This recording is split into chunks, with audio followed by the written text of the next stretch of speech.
अस्सलाम वालेकुम, मैं हूं मोहसिन शहजाद मोहसिन और आप देख रहे हैं रेख्ता फिजिक्स। इस लेक्चर में हम सेकंड इक्वेशन ऑफ मोशन को ड्राइव करेंगे। इसी पिछले लेक्चर में हमने फर्स्ट इक्वेशन ऑफ मोशन को ड्राइव किया था और हमने इस ग्राफ को भी समझा था क्योंकि हम इसको ड्राइव कर रहे हैं ग्राफिकल मेथड से। और सेकंड इक्वेशन ऑफ मोशन में भी बिल्कुल यही ग्राफ यूज़ होगा। इससे आगे हम थर्ड इक्वेशन ऑफ मोशन को ड्राइव करेंगे, उसमें भी यही ग्राफ यूज़ होने वाला है। तो इसी वजह से इस ग्राफ को समझना बहुत ज़्यादा ज़रूरी है। जब मैंने फर्स्ट इक्वेशन ऑफ मोशन को ड्राइव किया था तो तब भी मैंने ग्राफ को समझाया था और इसको एक दफ़ा फिर से मैं समझा देता हूँ। तो कुछ बेसिक बातें होती हैं इक्वेशन ऑफ मोशन को समझने के लिए, जिसमें से जो सबसे पहले ये है कि हमें पता होना चाहिए कि जब हम इक्वेशन ऑफ मोशन को अप्लाई करेंगे तो जो बॉडी है वो यूनिफॉर्म मोशन में मूव करनी चाहिए। ठीक है, तो बॉडी की जो मोशन होती है वो यूनिफॉर्म होनी चाहिए। ठीक है, यूनिफॉर्म एक्सेलरेशन होना चाहिए। ठीक है, यानी मोशन किस तरह से हो कि उसमें जो एक्सेलरेशन प्रोड्यूस हो रहा है वो यूनिफॉर्म हो, तो तब हम इसमें इक्वेशन मोशन को अप्लाई कर सकते हैं। तो ये इसका एक की पॉइंट है, इम्पॉर्टेंट है, ये हमने याद रखना है। और उसके बाद नेक्स्ट अब हम इसकी प्रॉपर जो है डेरिवेशन को स्टार्ट करते हैं और साथ में इस ग्राफ को भी समझ लेते हैं। तो करना क्या है कि जैसे हमने यहाँ ग्राफ को यहाँ से स्टार्ट किया है, ये इसका ओरिजिन है। यहाँ एक्स एक्सिस पे हमने टाइम को लिया, जबकि वाई एक्सिस पे हमने स्पीड को लिया। तो यहाँ पर हमने ये कंसीडर किया था कि किसी मूविंग ऑब्जेक्ट को जो हमने ऑब्जर्व करना स्टार्ट किया तो उसके पास ऑलरेडी कुछ न कुछ इनिशियल वेलोसिटी थी। इस वजह से हमने कहा कि बॉडी के पास ऑलरेडी कुछ इनिशियल वेलोसिटी है और हमने ग्राफ को भी यही वजह है कि हमने इसको यहाँ से स्टार्ट किया, यानी ये ज़ीरो से स्टार्ट नहीं किया, यानी रेस्ट में कोई ऑब्जेक्ट था और फिर मूव करना स्टार्ट किया, ऐसी सिचुएशन ही है, बल्कि ऑलरेडी उसके पास कुछ वेलोसिटी थी और फिर आगे उसने अपनी वेलोसिटी में चेंज किया, यूनिफॉर्म एक्सेलरेशन को कायम रखा और उसके बाद वो अपनी फाइनल वेलोसिटी तक पहुंचा, वी.एफ तक पहुंचा। ठीक है, तो हम यहाँ पर इनके नाम रख लेते हैं। ये है ए, बी, सी और इस पॉइंट को हमने डी कह दिया। तो सेकंड इक्वेशन ऑफ मोशन में हमने क्या चीज़ प्रूव करनी होती है? सेकंड इक्वेशन ऑफ मोशन में हमें ये प्रूव करना होता है कि जो बॉडी मूव कर रही है उसने टोटल कितना डिस्टेंस कवर किया है। ठीक है, जो जितना डिस्टेंस कवर करेगा उसको हम ऐसे डिनोट करेंगे। तो अगर देखें यहाँ से ये पोजीशन है ओ से, यहाँ से चला था, ओ से ए तक गया, ए से बी, ये पूरा डिस्टेंस कवर करके डी और डी से वापस हो, तो मतलब ये जो बीच में ये सारा एरिया बन रहा है, ये सारा एरिया ही इसका डिस्टेंस कवर बनता है। यानी अगर हम ये इस ग्राफ के अंदर जितना भी एरिया है ये फाइंड कर लें तो हम टोटल डिस्टेंस फाइंड कर सकते हैं। तो अगर इस ग्राफ के नीचे जो एरिया है इसमें अगर हम देखें तो हमारे पास दो तरह की डायग्राम बन रही है। एक फर्स्ट एक ट्रायंगल बन रही है और जो सेकंड है ये एक रेक्टेंगल है। तो हम दोनों का एरिया फाइंड करेंगे तो इस ग्राफ के अंदर जितना एरिया है वो हमारे पास आ जाएगा। यानी इसका एरिया फाइंड करके इसका एरिया फाइंड करके दोनों को कर देंगे ऐड, तो हमारे पास इसका टोटल एरिया आ जाएगा। तो यही काम हम यहाँ पर करने वाले हैं। तो सबसे पहले देख लेते हैं यहाँ पर कि कौन कौन सा एरिया बन रहा है। तो टोटल एरिया हमारे पास है, टोटल एरिया S, वो इक्वल है area of triangle, area of triangle plus area of rectangle. तो हम यहाँ से देख लेते हैं कि एरिया ऑफ ट्रायंगल क्या बनता है। ठीक है, और एरिया ऑफ रेक्टेंगल क्या बनता है। तो सबसे पहले हम देखते हैं area of rectangle, area of rectangle.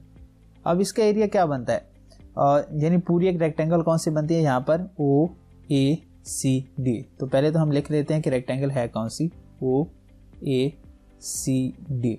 तो इसका एरिया अगर हमने फाइंड करना हो तो एरिया कैसे फाइंड करते हैं, लेंथ मल्टीप्लाई बाय विड्थ। तो इसकी लेंथ ये बनती है O D multiply by width, इसकी कितनी बनती है, ओ ए, ओ ए।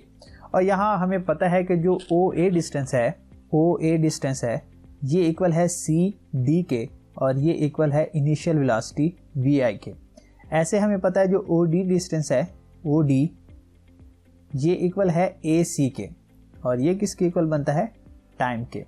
और सिमिलरली बी डी ये इक्वल है फाइनल वेलोसिटी के, वी एफ के। और यहाँ पर हमने एक और टर्म का भी इजाफा किया था जब हमने फर्स्ट इक्वेशन ऑफ मोशन को ड्राइव किया था कि जो बी सी होता है हमारे पास वो ए टी के इक्वल होता है। ये कैसे इक्वल होता है मैं ऑलरेडी बता चुका हूँ, लेकिन फिर भी हम इसको एक दफ़ा फिर से डिस्कस करेंगे कि ये ए टी के इक्वल कैसे होता है। तो चलते हैं हम सबसे पहले इसका एरिया फाइंड कर लेते हैं। तो एरिया में जो ओ डी टर्म है ये हमें पता चला कि ये इक्वल होता है टी के, तो यहाँ पर आ जाएगा टी इंटू ओ ए। तो ओ ए डिस्टेंस हमारे पास किसके इक्वल होता है, वी आई के, यानी इनिशियल वेलोसिटी वी आई के इक्वल होता है। तो ये हमने फाइंड कर लिया एरिया ऑफ रेक्टेंगल।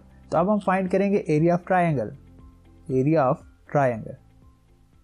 और एरिया ऑफ ट्रायंगल हमारे पास किसके इक्वल होगा। अब ट्रायंगल का एरिया कैसे फाइंड कर सकते हैं, length multiply by width into half, यानी 1/2 into A C multiply by B C. तो यहाँ ए सी किसके इक्वल होता है, ए सी इक्वल होता है टी के। तो यहाँ दोबारा वैल्यूज को हम लिख लेते हैं 1/2 इंटू टी। और बी सी किसके इक्वल होता है, तो बी सी हमारे पास इक्वल होता है ए टी के। तो यहाँ पर बी सी ए टी के इक्वल कैसे होता है, हम इसको भी एक दफ़ा देख लेते हैं।